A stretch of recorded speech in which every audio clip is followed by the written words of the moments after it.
Now I've got a review for the brand new Candyman, which does take into account some of the stuff that was put into the 1992 version of Candyman, but it's a new film with new characters, and we are focused on an artist played by Yahya Abdul-Mateen, who plays Black Manta in Aquaman, and he was Dr. Manhattan in The Watchmen, who starts to kind of crack under the pressure of his obsession with the Candyman tale, which is about this creepy serial killer that comes to life if you look in the mirror and say Candyman 5 times. Don't do it.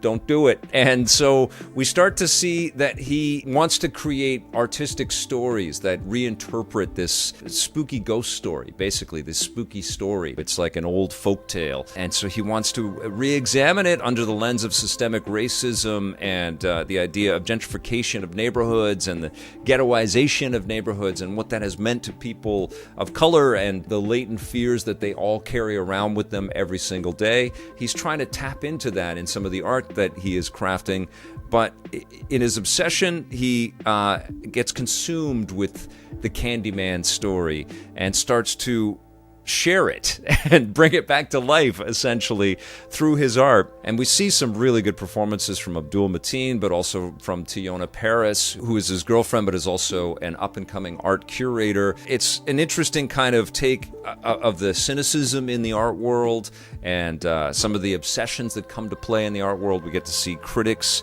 sort of showing their true colors, but also their own ambitions and their own greed and what that kind of translates into. So there is a lot to kind of sink into with the picture that's more than it just being a slasher pick, but ultimately that's, you know, what the movie leans on.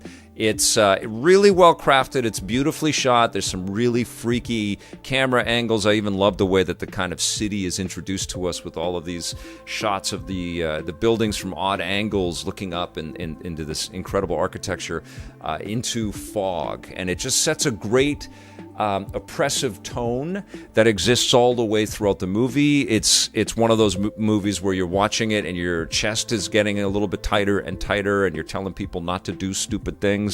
But I feel like that's a reductive thing for a film that's so artfully made and has so many interesting things to examine. I understand the importance of Candyman, you know, in the horror community and also in the black community and the fans of black culture. I totally get it. And of course, the first Candyman was a big, big hit. And so this movie really wants to honor all of that. And I think it does. I'm just not a big horror movie fan, you know, and as great as the direction is from Nia DaCosta, and there's some really excellent supporting work from the other actors that are in here. And the movie's produced by Jordan Peele, who directed one of my favorite horror movies ever with Get Out. This kind of just becomes like who's Candyman gonna kill now kind of thing for me.